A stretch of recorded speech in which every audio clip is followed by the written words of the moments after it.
Mona, thank you for your time and good morning to you. And Merry Christmas Eve to you as well at that. But tell us more about this campaign and why it's so important around this time.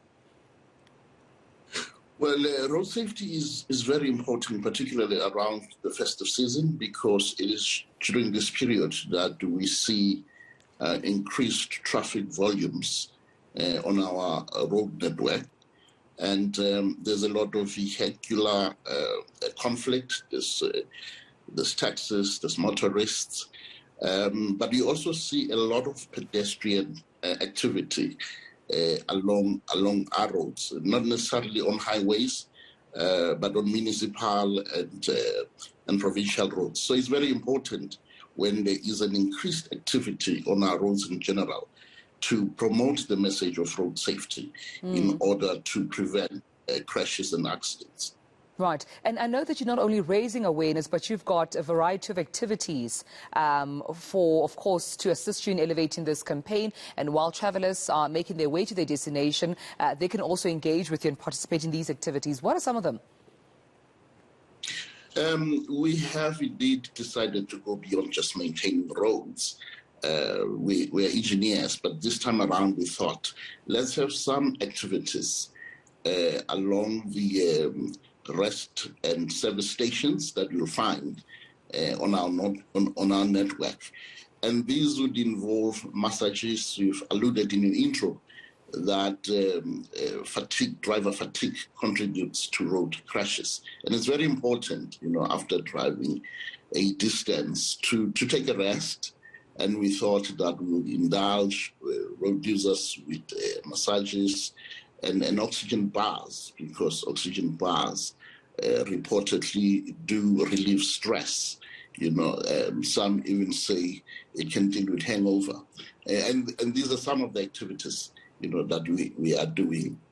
But we are also handing out collateral pamphlets that would also increase awareness on road safety and how to generally treat other road users, because we do find that sometimes lack of patience on the road and lack of consideration for other road users can contribute to crashes.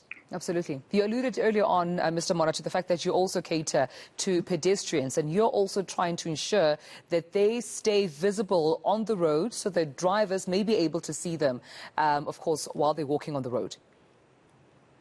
Oh, most definitely, especially in the townships and rural areas.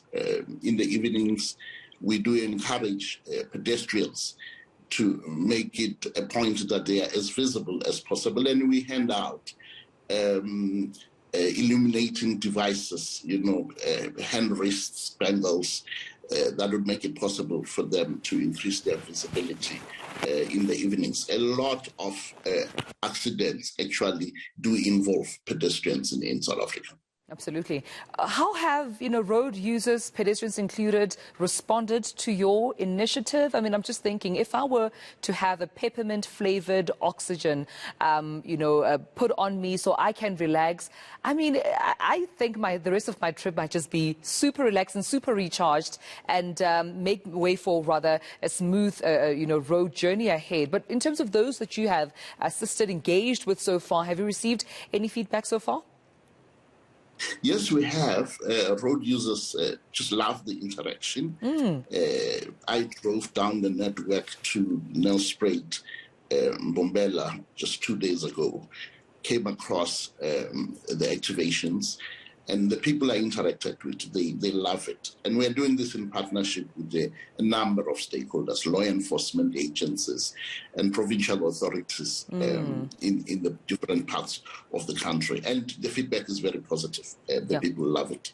I have to commend you on the initiative, because sometimes when you think about, truck drivers, bus drivers, taxi drivers, those are people that are on the job. It's very difficult for them at times to take a step back, to stop and breathe and take care of themselves, because they're working, but you are doing it for them while they're on the road. So thank you so much for this initiative and this conversation, Mr. Vusi Mona, the head of communications from Sanral, joining us this Christmas Eve.